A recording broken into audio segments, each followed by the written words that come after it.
Assalamualaikum warahmatullahi wabarakatuh. Bersyukur kepada Allah Subhanahu wa taala, dengan limpah kurnia dan hidayahnya dapat kita sama-sama seketika kita menunggu waktu salat fardu Jumaat.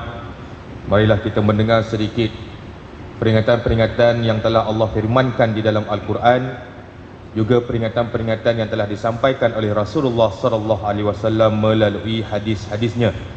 Dan insya-Allah para jemaah sekalian, sementara ada waktu ini saya nak berkongsi dengan para jemaah tentang tajuk khutbah kita pada hari ini, tentang jauhilah sifat mazmumah, yang mana itu adalah sifat-sifat yang tercela.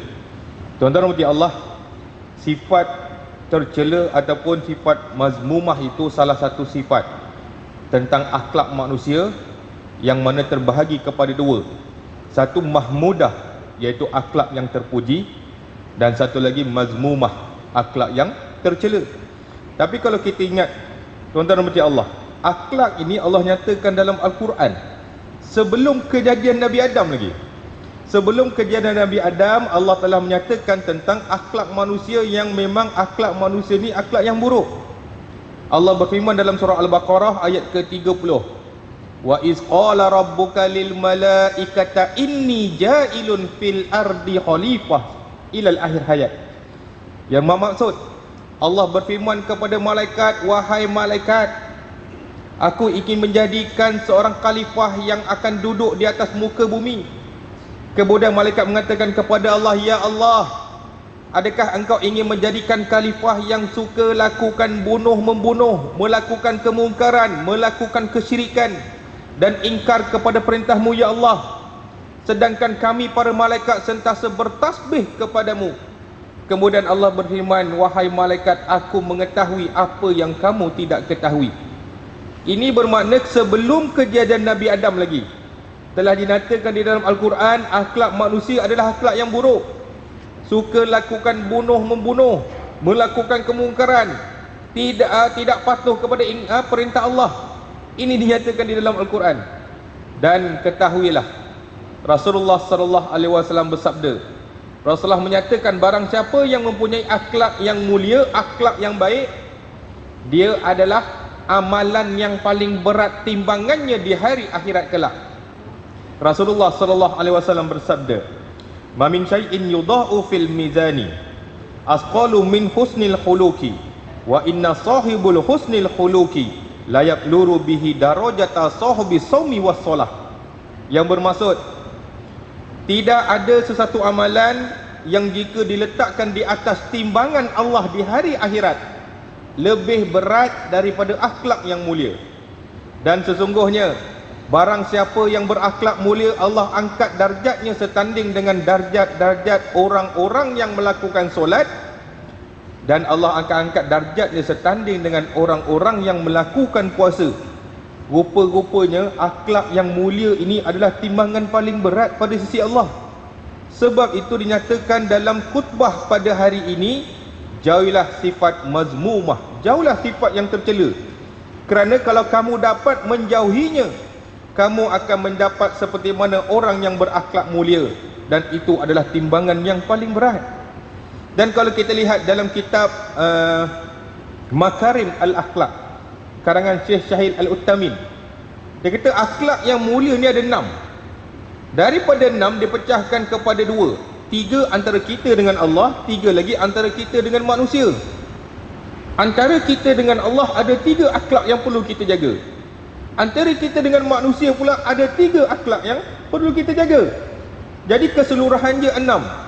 Kenapa Syekh Syahid Al-Uttamin mengatakan 6? Sebab beliau telah mengumpulkan banyak-banyak tentang akhlak, di kluster-kluster kan, dan mengatakan 6 inilah yang terbaik yang boleh kita faham supaya kita dapat mengetahui tentang akhlak. Antara kita dengan Allah, yang pertama ialah kamu yakin Al-Quran dan hadis, kamu punya akhlak yang mulia. Macam senang aja. Itu yang pertama. Yang kedua, antara kita dengan Allah, kamu mematuhi segala suruhan Allah, solat, puasa, zakat, semua ketentuan dan ketetapan yang telah ditetapkan oleh Allah kita patuh, kamu punya akhlak yang mulia. Yang ketiga, kamu sabar apabila ditimpa musibah.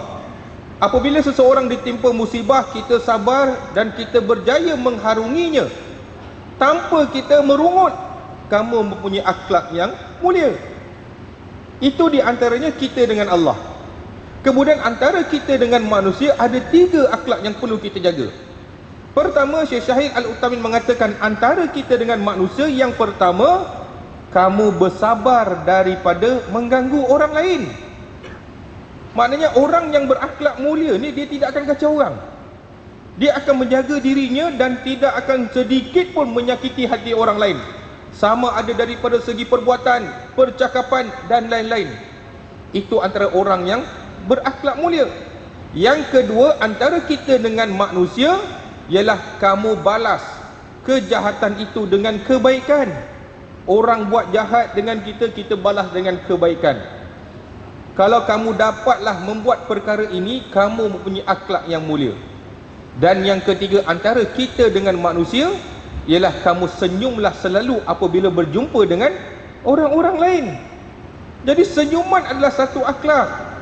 Jadi keenam akhlak tersebut yang dinyatakan dalam kitab Makarim Al-Akhlak, kalau kita boleh buat, kita amalkan, itu salah satu ciri-ciri orang yang berakhlak mulia. Kamu akan mendapat amalan yang paling berat di sisi Allah. Tidak ada amalan lain melainkan akhlak yang mulia. Itu di antaranya tentang khutbah. Dan kita lihat sebenarnya tuan-tuan dan puan Allah, di dalam khutbah nanti dinyatakan tentang hasad dengki. Semuanya tentang sifat-sifat mazmumah yang tercela. Yang kedua dinyatakan tentang perasaan marah. Ada di kalangan kita, benda sedikit je tapi marah dia melampau-lampau. Itu dijagakan sebagai sifat mazmumah, sifat yang tercela. Kemudian dinyatakan ada di antara kita suka hasut menghasut, tak ada kerja lain.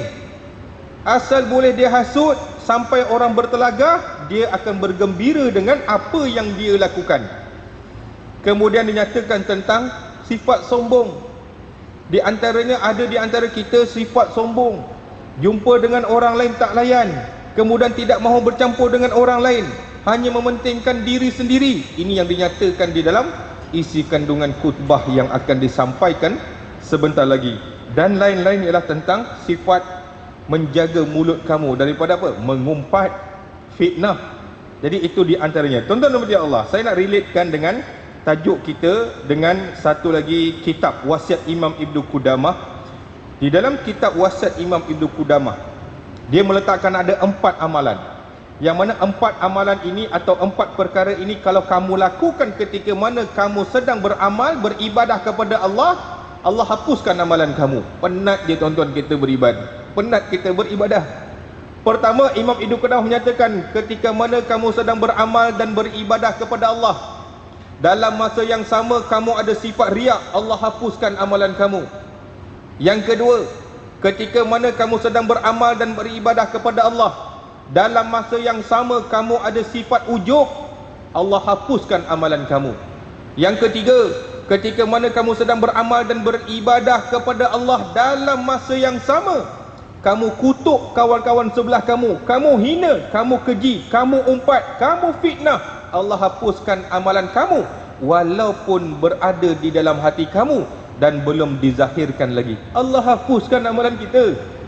Yang keempat, ketika mana kamu sedang beramal dan beribadah kepada Allah, dalam masa yang sama amalan itu menyalahi sunnah Rasulullah sallallahu alaihi wasallam, Allah hapuskan amalan kita. Payah tuan-tuan nak beramal ni, memang payah. Tetapi itulah untungnya apabila orang duduk dalam majlis ilmu, diberikan peringatan, dan peringatan itu kita gunakan sebagai untuk mengubah diri kita daripada tidak baik menjadi baik. Itu sebenarnya hidayah daripada Allah. Allah berikan hidayah kepada orang-orang yang inginkan nasihat. Beruntunglah orang-orang yang duduk dalam majlis ilmu. Dan Rasulullah sallallahu alaihi wasallam bersabda, barang siapa yang hadir di dalam masjid ataupun di dalam surau ataupun di dalam majlis ilmu, yang mana ketika mana hadirnya ia untuk belajar ataupun mengajar, Allah kurniakan ganjaran seperti mana orang yang telah pergi menunaikan haji dengan sempurna. Orang yang pergi haji pun belum tentu dapat pahala sempurna haji. Tapi orang yang duduk dalam majlis ilmu, Allah berikan ganjaran seperti mana? Orang yang telah menunaikan haji dengan sempurna, punyalah besar ganjaran. Itu pun tak nak duduk lagi dalam majlis ilmu. Jadi di antaranya keempat perkara tersebut yang akan menghapuskan amalan kita. Jadi kita kena faham, riak ini apa? Riak ini ialah sesuatu amalan yang pada mulanya kita buat kerana Allah, tiba-tiba kita lencongkan kerana manusia. Pada asal tadi kamu datang ke masjid kerana Allah nak beribadat, tiba-tiba bila sedang solat kamu tengok ada orang ramai dan kamu ingin tunjukkan solat kamu kepada orang lain, itulah riak. Asalnya kerana Allah, tiba-tiba kamu pesongkan kerana manusia untuk dapatkan pujian, untuk dapatkan penghargaan, untuk dapatkan habuan. Itu adalah riak. Dan Rasulullah menasihatkan para sahabat, wahai sahabat, aku khawatir kamu akan melakukan perkara syirik kecil. Kemudian salah seorang sahabat mengatakan, ya Rasulullah, apa itu syirik kecil? Rasulullah menjawab, Rasulullah memberitahu syirik kecil ialah riak. Kerana apa? Riak ini seolah-olah kamu menyekutukan Allah. Pada zahir kamu nampak beribadat, tetapi hati kamu melencong tempat lain kerana manusia. Itu adalah riak. Kemudian ujub pula ialah ujub sesuatu yang kamu bangga diri. Ujub ialah sesuatu perkara, sesuatu kelebihan yang Allah berikan kepada kamu, dan kamu menganggap orang lain tak ada, kamu seorang saja yang hebat. Itulah ujub. Sebagai contoh, kita merasakan kita seorang je alim dalam masjid ini, sedangkan orang lain tidak sealim kita. Itu adalah ujub. Dan ketika mana kamu beramal, beribadah kepada Allah dalam keadaan tersebut, Allah hapuskan amalan kamu. Payah tuan-tuan. Sebab ini datang waktu bila? Datang penyakit hati, tiba-tiba je dia datang. Asal tidak ada riak, asal tidak ada ujub. Tetapi bila kamu berhadapan dengan orang, apabila kamu solat dengan ramai-ramai, dia datang lintasan penyakit hati ini, beruntung orang yang mengetahui, sebab dia akan bersegera bertaubat kepada Allah supaya Allah masih mengekalkan amalan miliknya. Kita solat di rumah tidak ada masalah, tapi kadang-kadang kita solat di hadapan orang, ini yang menjadikan hati kita berubah. Kemudian yang ketiga, Imam Ibnu Qudamah menyatakan, di antaranya penyakit yang akan menghapuskan amalan kita ialah ketika mana kamu menghina orang lain ketika mana kamu sedang beramal, walaupun di dalam hati Allah hapuskan amalan kamu. Kita cakap dalam hati ni, ustaz ni temberang banyak ni, macam-macam kita ungkap di dalam hati kita, belum dizahirkan, Allah hapuskan amalan kamu. Kerana di dalam kitab ini dia bawa satu kisah tentang Nabi Isa. Nabi Isa alaihissalam, ketika mana Nabi Isa alaihissalam sedang bermusafir dengan seorang sahabat, kita panggil hawarinya. Nabi Isa dan sahabatnya keluar bermusafir, dan apabila Nabi Isa sampai di satu tempat, di satu pekan, dan kelihatan di dalam pekan tersebut ada seorang penjahat. Memang famous penjahat ni. Jadi Nabi Isa dan sahabat Nabi Isa tidak mempedulikan penjahat ini, tetapi penjahat ini mengatakan, ya Allah, ini Nabi Isa ni, dan sahabatnya juga adalah orang yang mulia. Kalaulah Nabi Isa sesemulia makhluk, sesemulia manusia, dan dia mengatakan sahabat Nabi Isa pasti orang yang mulia juga. Orang penjahat ini memuji Nabi Isa. Kemudian dia berdoa kepada Allah, ya Allah, siapa hambamu ini, siapa diriku? Aku adalah seorang penjahat, seorang pembunuh, seorang yang melakukan kemungkaran, seorang melakukan kesyirikan. Kemudian pencuri ini bertaubat. Ya Allah, aku nak bertaubat. Ya Allah, aku nak jalan seperti mana mereka, Nabi Isa dan sahabatnya. Penjahat ini dia bertaubat disebabkan apa? Dia nampak Nabi Isa je.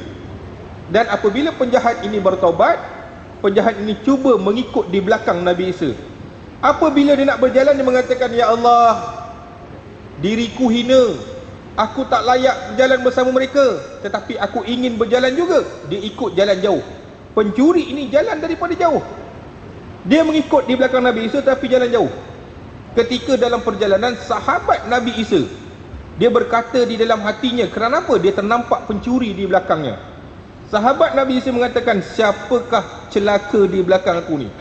Dia bagi tahu apa? Siapakah celaka orang ini yang berani berjalan di belakang kami? Dia berkata waktu bila? Waktu di dalam hatinya, kerana dia ternampak pencuri di belakang tersebut. Kemudian ketika inilah Allah mewahyukan kepada Nabi Isa, Allah mewahyukan kepada Nabi Isa dan berkata, wahai Isa, suruh balik sahabat kamu, pengikut kamu, mulakan perjalanan. Kerana Allah telah hapuskan amalannya, kerana dia telah menghina orang lain. Lalu Nabi Isa berkata, wahai sahabatku, adakah engkau menghina seseorang? Jadi sahabat Nabi Isa terkejut. Dia kata, macam mana engkau tahu? Kerana sesungguhnya Allah mewahyukan kepadaku, kamu telah menghina orang lain, dan kamu mulakan perjalanan kamu balik, kerana Allah telah menghapuskan amalan kamu. Kisah ini menyatakan apa? Kamu apabila berkata-kata tentang orang lain, kamu kutuk, kamu hina orang lain, di dalam diri dan hati kamu, Allah Maha mengetahui, dan Allah hapuskan amalan kamu. Ya Allah tuan-tuan, bukan mudah. Kisah yang kedua tentang Imam Al-Junaid, atau orang panggil Abu Qasim. Dia menceritakan pengalaman dia ketika mana dia menghadapi satu majlis solat jenazah, untuk menguruskan jenazah. Dia masuk dalam satu masjid ketika mana orang sedang bersedia untuk menguruskan solat jenazah. Abu Qasim dia mengatakan dia ternampak seorang peminta sedekah, dan dia tahu peminta sedekah ni adalah seorang hamba, dan dia tahu juga siapa tuan dia. Tuan dia adalah orang yang soleh, orang yang kuat ibadat. Tapi dia melihat kelakuan seorang yang fakir ini meminta-minta. Di dalam hati dia mengatakan, alangkah lebih baik engkau tidak meminta-minta begini. Adakah lebih baik engkau tidak meminta-minta ketika mana di hadapan orang, seolah kelakuan itu amat tidak baik. Dia berkata hanya di dalam hati dia. Kemudian Abu Qasim apabila dia balik rumah, seperti mana dia akan beribadat, beramal pada waktu malam, dan pada malam tersebut dia rasa berat. Tak boleh nak beramal. Dan akhirnya malam tersebut dia tidak beramal dan dia tidur. Dan apabila di dalam tidur, dia bermimpi jumpa balik fakir miskin ini. Ketika mana fakir miskin ini masih berada di dalam masjid. Dan ketika itu ada seorang memberikan satu makanan, iaitu bangkai. Makanan itu adalah satu bangkai. Dia katakan, wahai Abu Qasim, ini makanan untuk kamu. Dia kata, kenapa? Disebabkan kamu telah menghina fakir tadi. Kemudian Abu Qasim mengatakan, sumpah aku tidak menghina. Aku mengatakan di dalam hatiku supaya agar lebih baik dia tidak melakukan perkara ini. Walaupun perkara itu kamu ungkapkan ketika mana kamu berbicara tentang orang lain, kamu telah melakukan dosa. Kemudian Abu Qasim sedar. Dan apabila Abu Qasim sedar, di dalam mimpinya tadi, dia diwajibkan minta maaf kepada fakir miskin tersebut. Kerana apa? Dosa di antara manusia, hanya manusia yang boleh mengampunkan. Kamu minta ampun kepada Allah, Allah takkan ampunkan dosa kamu, melainkan kepada manusia tersebut. Kemudian Abu Qasim pula minta maaf kepada fakir tersebut. Dia mengatakan, wahai tuan hamba, sebelum dia nak minta maaf, fakir miskin ini mengatakan, aku maafkan kamu. Macam dah tahu dah. Kisah ini tuan-tuan boleh ambil dalam Syarah Al-Hikam karangan Dr. Zulkifli Al-Bakri, mantan mufti wilayah kita. Di dalam Syarah Al-Hikam, kisah ini diletakkan di dalam kitab tersebut, mengatakan, kamu berkata-kata tentang orang lain di dalam hati kamu, Allah akan hapuskan amalan kamu ketika mana kamu sedang beramal. Ya Allah, biasa tuan-tuan kita buat perkara ni. Jangan kata tuan-tuan, saya pun sama. Tapi bila sesuatu peringatan sampai kepada kita, kita beringat, lepas ni jangan buat dah. Janganlah kamu berkata-kata tentang orang lain walaupun di dalam hati kamu. Ini akan menghapuskan amalan. Kita datang nak solat Jumaat ni bukan mudah tuan-tuan. Ramai lagi dekat luar tu yang tak solat. Tapi bila Allah berikan kekuatan kepada kamu datang untuk solat, jangan dihapuskan amalan tersebut. Jaga, genggam balik amalan tersebut supaya Allah mencatatkan di dalam buku catatan amalan kita. Jangan disia-siakan tentang amalan yang kita kerjakan. Tuan-tuan dan puan Allah, di antaranya Allah menyatakan dalam surah Al-Hujurat tentang perkara-perkara ini. Kita lihat di antaranya, Allah berfirman dalam surah Al-Hujurat ayat yang ke-11. Allah menyatakan, wahai orang-orang beriman, janganlah sesatu puak daripada kaum laki-laki menghina kaum laki-laki yang lain. Barangkali kaum yang kamu hina itu lebih baik daripada kamu. Yang kedua, wahai orang-orang beriman, janganlah sesatu puak daripada kaum perempuan-perempuan menghina perempuan-perempuan yang lain. Boleh jadi perempuan yang kamu itu lebih baik daripada kamu. Wahai orang-orang beriman, jangan kamu buka aib orang, kerana sesungguhnya membuka aib orang adalah dosa. Dan yang ketiga, yang keempat, wahai orang-orang beriman, jangan kamu gelar orang lain dengan gelaran yang buruk. Kalau kita lihat dalam surah Al-Hujurat ayat yang ke-11, saya mengambil tafsir Al-Munir karangan Profesor Dr. Wahbah Az-Zuhaili. Dalam tafsiran tersebut, dalam surah Al-Hujurat ayat yang ke-11, sebenarnya ada 6 larangan Allah. 6 larangan Allah tentang orang lain. Yang pertama, di dalam tafsir tersebut, kita dilarang merendah-rendahkan orang dan meremehkan orang lain. Kamu dilarang merendah-rendahkan orang dan meremehkan orang lain, kerana apa yang kita nampak hanya pada zahir. Kita tidak tahu kadang-kadang orang yang kita remeh-remehkan, orang yang kita rendah-rendahkan, dia mulia pada sisi Allah. Kita belum tentu kita mulia pada sisi Allah.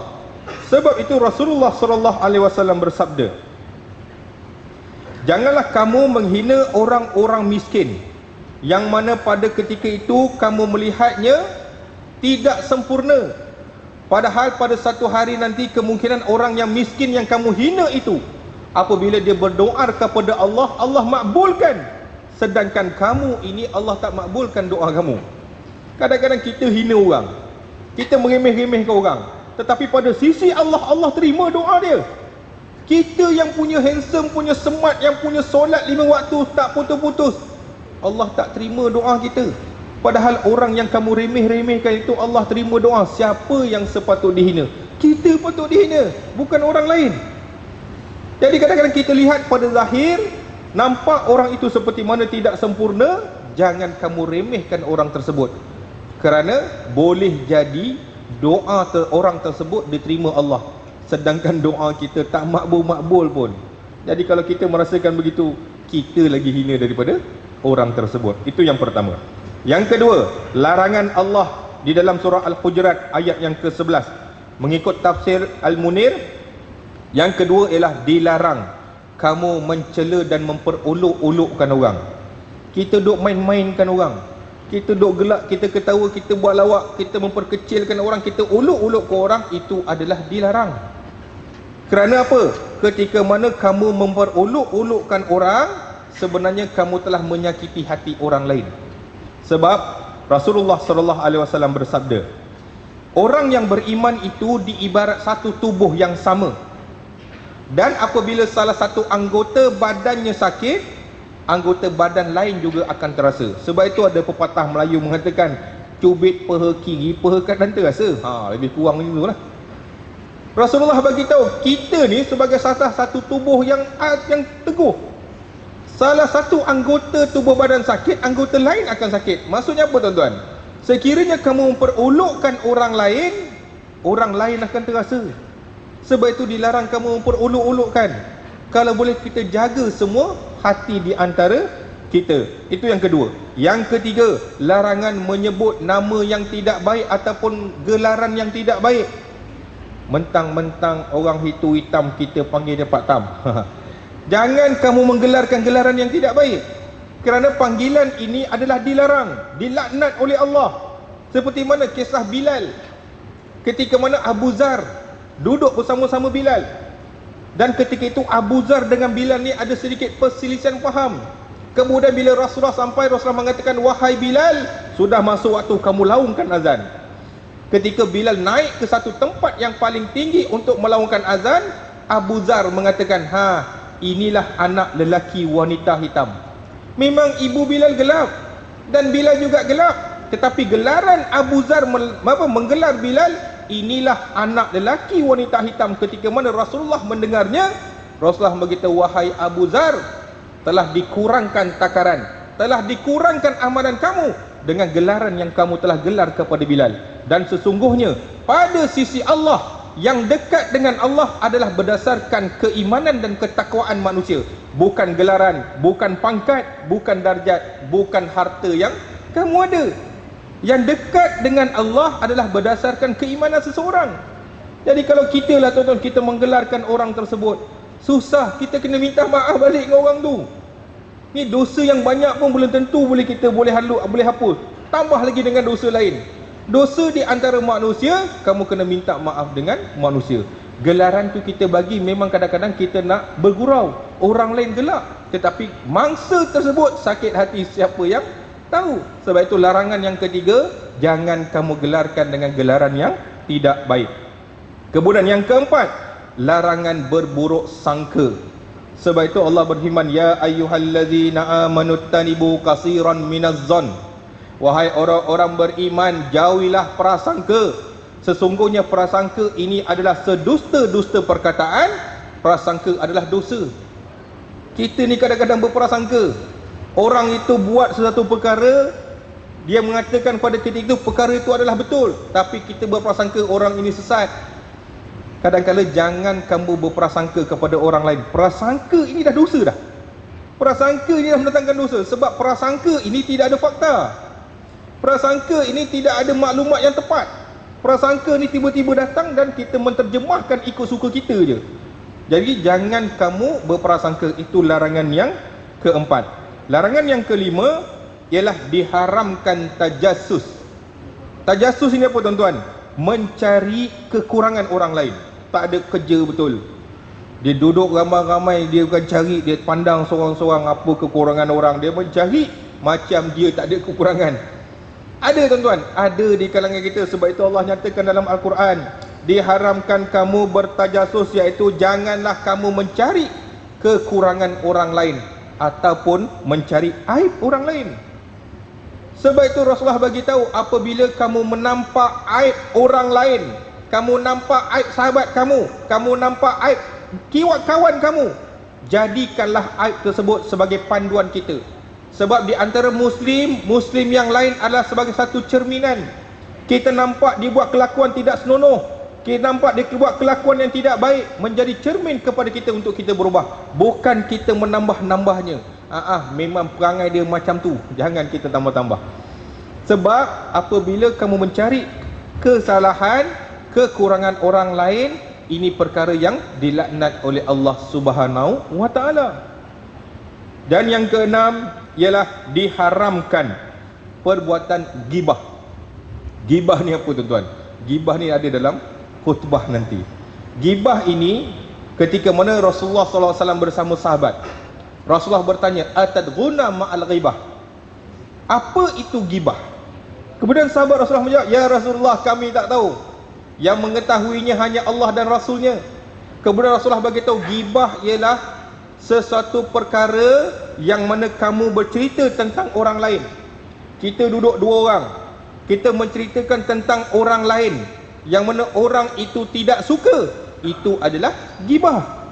Kemudian sahabat bertanya kepada Rasulullah, ya Rasulullah, bagaimana pula perkara yang kita katakan tentang orang lain itu adalah betul, memang dia buat pun, perkara yang kita cakap memang betul, tak ada salah pun. Kemudian Rasulullah menjawab, kalau betul sekalipun, ia jatuh kepada mengumpat. Kalau tak betul, jatuh kepada fitnah. Maksudnya apa tuan-tuan? Bercerita tentang orang lain memang dilarang langsung. Ketika mana kamu sedang minum, ketika mana kamu sedang beristirahat, dua orang atau lebih, jangan kamu ceritakan tentang orang lain, kerana dia akan mendatangkan keburukan. Sebab itu dilarang. Dilarang perbuatan ghibah, iaitu membicarakan tentang orang lain. Jadi kita ingat 6 perkara tersebut Allah menyatakan di dalam surah Al-Hujurat. Yang ini saya mengikut tafsir Al-Munir karangan Profesor Wahbah Az-Zuhaili. 6 larangan tersebut, rupanya banyak. Kenapa Allah nyatakan? Sebab kita buat. Sebab itu datang peringatan supaya kita berubah, jangan buat. Kalau kita buat, ini semuanya adalah dosa di antara manusia. Dosa di antara manusia Allah tidak akan ampunkan. Sebab itu Rasulullah bagi tahu pada sahabat. Rasulullah bertanya kepada sahabat, atadghuna ma'al muflis? Tahu tak kamu muflis ni apa? Kemudian sahabat menjawab, muflis ialah orang yang tidak ada duit. Rasulullah kata, bukan itu jawapan dia. Muflis ialah apabila seseorang hamba menghadap Allah di hari akhirat kelak, membawa dengan amalan yang banyak, membawa amalan pahala yang banyak, dan apabila diadili oleh Allah, kemudian pahala-pahala tersebut kena diberikan kepada pulan ben simpulan yang mana kamu umpat dia, pulan ben simpulan yang mana kamu kutuk dia, fulan bin si fulan yang mana kamu fitnah dia, semua kena diberikan kepada orang-orang yang kamu mempunyai masalah di atas muka bumi. Dan apabila amalan-amalan kamu tidak cukup untuk membayarnya, dosa orang tersebut akan ditimpakan kepada kamu. Inilah orang yang muflis di hari akhirat kelak. Kerana apa? Kerana kamu ada dosa di antara hamba. Kita bertaubat, kalau kita mohon taubat kepada Allah, Allah akan ampunkan dosa kita. Pintu taubat sentiasa terbuka. Tetapi dalam banyak-banyak dosa, Allah tidak akan ampunkan dosa di antara manusia. Sebab itu tuan-tuan lihat dalam kandungan khutbah nanti, apabila dibacakan oleh khatib, tuan-tuan hadam apa isi kandungannya. Semua dijelaskan tentang perkara-perkara ataupun akhlak mazmumah, akhlak yang tercela. Seboleh-boleh perkara yang dinyatakan kita elak, jangan ada satu pun yang ada pada kita. Kemudian Allah berfirman lagi dalam surah Al-Humazah ayat yang pertama, wailul likulli humazatil lumazah. Ini kita duk baca dalam solat kita ni. Kita duk baca wailul likulli humazatil lumazah, tapi kita tak tahu apa maksud dia. Maksudnya celakalah bagi orang-orang yang suka mengumpat dan orang-orang yang suka mencela orang lain. Celakalah dua golongan ini. Allah laknat dua golongan ini yang suka mengumpat dan suka mencela. Kenapa dinyatakan di dalam Al-Quran? Disebabkan peringatan kepada kita supaya kita jangan lakukan. Allah laknat dua kumpulan ini. Dan kalau kita lihat tuan-tuan dan puan Allah, di dalam tafsir menjelaskan tentang ayat ini, Allah menyatakan ada beberapa golongan tentang ayat ini. Pertama, Allah menceritakan tentang ada di kalangan kita yang suka mencari dan kesilapan orang lain. Tak ada kerja lain. Kerja ni apabila duduk dalam bersama, duduk dalam masyarakat, kerja dia mencari kesalahan, mencari kesilapan. Yang kedua, ada golongan di antara kita suka memalukan orang dan mengaibkan orang. Asal dapat poin, dia bantai cukup-cukup, memang dia akan malukan bagi habis. Asal nampak orang punya aib, dia akan ceritakan, dia akan buka aib orang tersebut. Ini di antara golongan yang Allah laknat. Golongan yang ketiga ialah golongan yang suka menutup kesalahan diri sendiri, kelemahan diri sendiri dengan menuding jari kepada orang lain. Kita dah tahu kita salah, tapi untuk menegakkan benda yang betul, kita tuding jari orang lain. Contoh yang paling mudah lah, saya masuk tadi tak ada bawa sejadah. Imam kata, ustaz tak boleh masuk, ustaz tak bawa sejadah. Okey, baik. Jadi bila saya nak keluar, saya kata, itu tak bawa sejadah, itu pun tak bawa sejadah, itu pun tak bawa sejadah. Nampak? Kita dah salah, tapi kita cuba menuding kesalahan pada orang lain supaya menutup kesalahan kita. Ini juga dilaknat oleh Allah. Kalau kita dah salah, kita mengaku saja kita dah salah. Jangan cuba kamu nak menutup kesalahan kamu tuding jari pada orang lain. Ini biasa tuan-tuan, biasa kita buat. Tak, kau tengok orang lain pun buat, takkan aku seorang je kena. Lebih kurang begitu. Apa yang kita telah lakukan, kita bertaubat dan kita sesali. Jangan kita tuding jari pada orang lain. Ini dinyatakan di dalam kitab ini. Kemudian golongan yang keempat ialah golongan kamu berbangga diri, dalam masa yang sama kamu akan jatuhkan orang lain. Kita orang yang berbangga diri, orang dah puji kita, orang dah kenal kita sebagai orang yang hebat. Tiba-tiba ada hamba Allah datang yang boleh bersaing dengan kita, kita jatuhkan dia supaya kita tidak terjejas. Ini juga dilaknat oleh Allah. Kamu nak berbangga diri, dalam masa yang sama kamu akan jatuhkan orang lain. Ini adalah peringatan kepada kita bersama, supaya jangan kita lakukan, kerana ini adalah mendatangkan dosa. Dan ini adalah salah satu sifat mazmumah, yang mana sifat-sifat yang tercela. Jangan kita gunakan benda tersebut. Dan di dalam lain mengatakan, ada juga yang mana kadang-kala golongan dalam kalangan kita mempertikaikan amalan ibadah seseorang. Kita duduk dalam masjid, kita tengok ada orang ni sesuatu buat amalan yang bukan-bukan, kita menyalahkan amalan tersebut, padahal amalan itu sunnah Rasulullah sallallahu alaihi wasallam. Cuma pada kita ilmu belum sampai, ilmu belum ada pada kita. Tapi dengan apa yang kita ada, dengan apa yang kita lihat hanya secara zahir, kita memburukkan orang tentang amalan tersebut, padahal orang itu beramal mengikut sunnah Rasulullah. Sebab itu jangan kamu memburukkan tentang amalan seseorang. Kalau kamu melihat tentang sesuatu amalan yang kamu tidak mengetahui, lebih baik kamu diam ataupun kamu membaca atau mencari maklumat tersebut. Jangan kita membuat keputusan. Kerana apa? Kemungkinan ilmu belum sampai pada kita. Kita tahu kita lemah tuan-tuan, kita tak tahu semuanya. Saya pun mengakui kadang-kadang banyak benda yang kita tak tahu. Padahal benda yang berlaku di hadapan kita, mereka itu lebih pandai daripada kita. Mereka mengamalkan apa yang diajar oleh Rasulullah. Mereka patuh 100% apa yang dibuat oleh Rasulullah. Sedangkan kita tak patuh. Tapi dengan ilmu, kecetikan ilmu kita, kita pula bertuding jari pada orang. Kita menyalahkan orang lain. Ini sebagai salah satu benda yang tidak patut kita lakukan. Kerana kita takut kita menghina sunnah Rasulullah sallallahu alaihi wasallam. Mungkin banyak benda yang kita tidak mengetahui, sedangkan pelakunya amat mengetahui tentang perkara tersebut. Dan juga dinyatakan bahawasanya tentang mulut ini Allah menyatakan dalam dalam Al-Quran, surah An-Nur ayat 15 hingga 16. Allah nyatakan dalam Al-Quran, manusia akan gunakan mulut ini untuk berdusta, melakukan kesilapan, melakukan dosa. Dengan apa? Menggunakan mulut kamu. Allah berfirman, dan ingatlah ketika mana kamu menerima berita yang bohong daripada mulut ke mulut, dan kamu katakan dengan mulut kamu dengan benda apa yang kamu tidak ketahui. Maklumat itu sampai daripada mulut ke mulut, dan benda itu adalah benda yang bohong. Bila sampai kepada kita, kita tak semak, dan kamu juga menyebarkan perkara tersebut.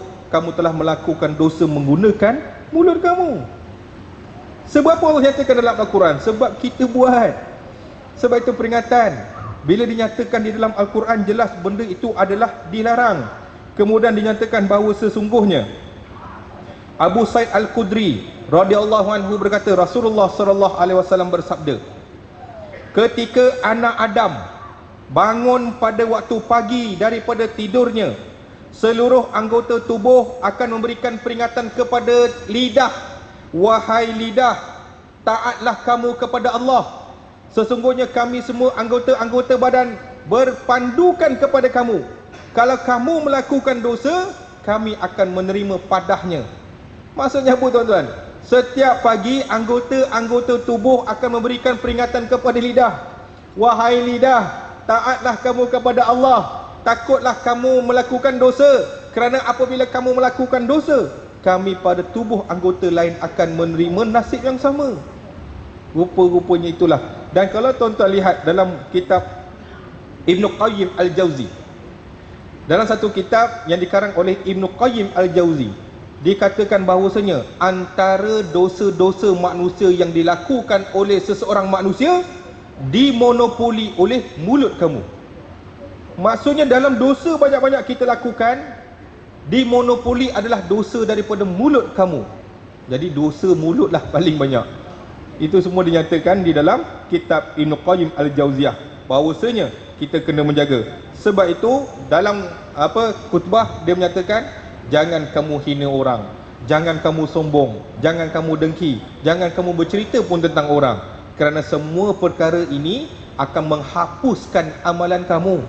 Kita ni penat tuan-tuan nak beramal ni. Bukan mudah untuk beramal. Nak datang ni pun macam-macam dugaan. Bila duduk dalam ni pula harap-harap Allah tuliskan amalan kita ni. Semoga Allah mengekalkan amalan. Tapi kalau kamu tidak beringat, kamu melakukan sesuatu perkara yang boleh menghapuskan amalan kamu, apa yang kita nak bawa di hadapan Allah? Ya Allah, mana pahalaku solat Jumaat pada hari ni, ya Allah? Dalam buku catatan tidak ada, tetapi dalam CCTV muka kamu ada. Sebab kamu ada sifat-sifat yang mana kelakuan kamu menghapuskan amalan kamu. Inilah yang perlu kita lihat. Jadi tuan-tuan, itulah perkongsian saya pada tengah hari ini. Juga untuk peringatan, tuan-tuan hayati khutbah pada tengah hari ini memang kandungannya amat baik. Kerana ia adalah semua menyatakan tentang sifat-sifat yang tercela. Dan kalau kita lihat, kita dengar, memang kita buat pun perkara tersebut. Dan apabila kita mendapat petunjuk dan dapatkan peringatan, kita berubah, ia adalah hidayah daripada Allah kepada hamba-hambanya. Yang baik itu datang daripada Allah, kekurangan itu datangnya daripada saya sendiri. Saya minta ampun, minta maaf sekiranya ada tersalah bahasa. Wabillahi taufiq wal hidayah. Wassalamualaikum warahmatullahi wabarakatuh. Bismillahirrahmanirrahim. Alhamdulillahirabbil alamin. Wassalatu wassalamu ala asyrafil anbiya'i wal mursalin wa ala alihi wa sahbihi ajmain. Rabbana atina fid dunya hasanah wa fil akhirati hasanah wa qina azabannar. بفضل سبحانك رتب أما يصفون والسلام على المرسلين والحمد لله رب العالمين تقبل الله منكم.